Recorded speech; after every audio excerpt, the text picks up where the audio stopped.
Well, when we talk about register, we mean the level at which we use a language, which means how formal or informal we use the language, which depends on as I said, the people, the audience we're talking to, and also the context.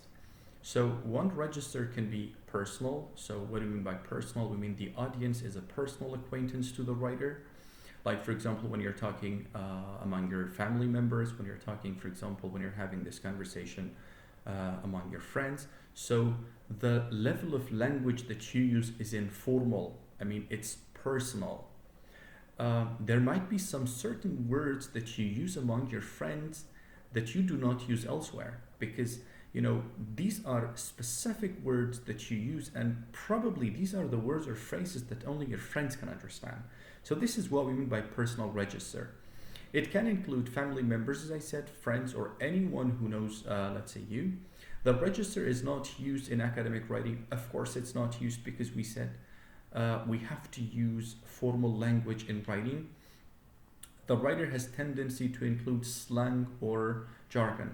So by slang or jargon first, slang is the language that we use that might be considered sometimes impolite when we talk in a, let's say, more formal context. So we use slangs and even jargon in, let's say, our personal register while we're talking to our close friends. So then we have informal, the let's say the registers that we have here from personal to informal, and then later we have two other registers. This is based on the level of formality. So personal is the most informal register, and then we have informal. So what is the difference between personal and informal? So this is similar to personal register, as the targeted reader is known to the reader. So there is this certain, let's say, level of intimacy between the writer, between the speaker and the audience. But it's not as intimate. I mean, the people that, for example, you're talking to when you're, let's say, applying informal register, the people you're talking to, the audience is not as intimate as those, for example, when you use personal register, or at least, sometimes you may use informal register when you're talking to even your close friends. That is the context, because you are in a context in which, for example, you prefer a bit more formal language because probably you're discussing something serious. So it's not like we always use personal register when we're talking to our family members or when we're talking to, let's say, our friends. Sometimes the audience is the same, but the register is different, and that is based on the context. Like, for example, the thing that we're talking about, if that is, for example, serious or not. Uh, well, however, in the informal register, we say care is given to accuracy of language. In personal register, we do not sometimes care about the grammar. We do not care about the accuracy. That does not really matter. But in informal register, we care, at least we care more, let's say, about the grammar than the time when, for example, we're using personal register. So accuracy of language is important, but then it's more about let's say, the words that we use. So the words that we use are informal, they are more phrasal verbs. We may even sometimes use, let's say, some informal words, but not slangs. So slang is used only in personal register. Narration or conversation-like structure is used, and this register also includes colloquial language. So we use colloquial language, but mainly slang is to be avoided because there's this difference between colloquial language and, colloquial language is the language that is used by every person, I mean, in their everyday conversations, but slang is something that is used mainly among, let's say, very close or intimate people.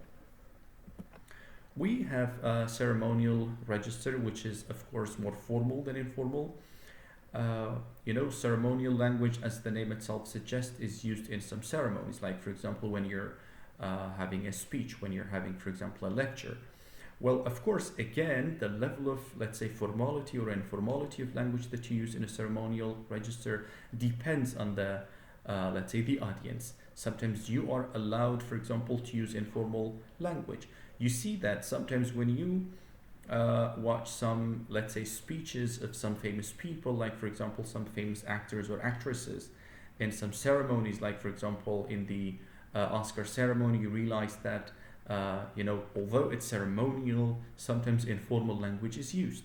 So as I said, the ceremonial register again depends on the context, depends on the audience. How informal could we, let's say, be, or how formal we could be. So it can be academic if required. We say if required. That means in a ceremonial register, we do not have to necessarily use very formal structures. Well, as I said, the level of formality depends on the audience. And finally, we have the formal register, in which we have to care about the words that we use. We're not allowed to use colloquial language, let alone slang or jargon. We have to be careful about, let's say, the grammar. Grammar must be accurate. And if we're talking about language in the form of writing, we have to care about, let's say, punctuation. So this is the most, let's say, appropriate register to be used in an academic essay. Formal languages apply. All aspects of language must be formal. Words, grammar, structure of sentences. Like for example, in formal register, when we're writing an essay, we need to, let's say, try to use more complex and complex compound sentences rather than compound and simple ones. And as I told you, colloquial language is for sure avoided. So then we have the stance. It says stance refers to the position of the writer in addressing issues. When we say stance, we can, to put it in simple words, we can say how certain, how sure, for example, the writer is, or how the writer feels.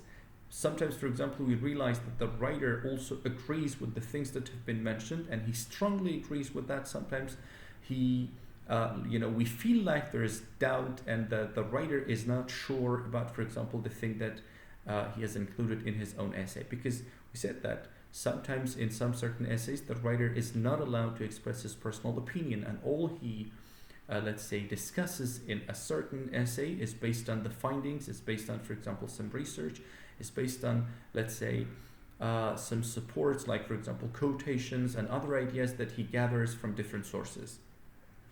So the writer's attitude is displayed in the discussion of the issues. Well, of course, sometimes the writer also shows his own personal opinion towards the things. The writer has to decide how he or she wants to be seen.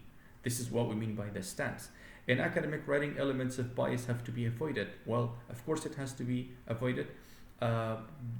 Bias is already familiar to you. That is having, let's say, a strong opinion towards something, especially when someone, let's say, is unwilling to change his opinion. He has this strong support for something, no matter what. Even sometimes it may not be logical, it may not be reasonable. So this is what we mean by bias, which is something to be avoided in academic writing. And we say the stance of the writer on certain issues can be identified from, so there are some certain things based on which we can identify the stance of the writer. One of them is the level of confidence in the remark.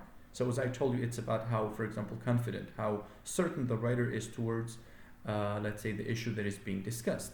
And we can realize that based on the words, especially some reporting verbs that the writer uses in his writing.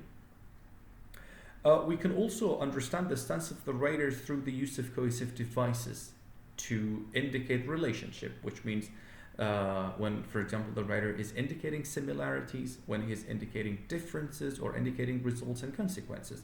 I'm going to provide you with some examples to, let's say, make it more clear to you what we mean exactly by, let's say, the stance of the writer and how we can identify this stance.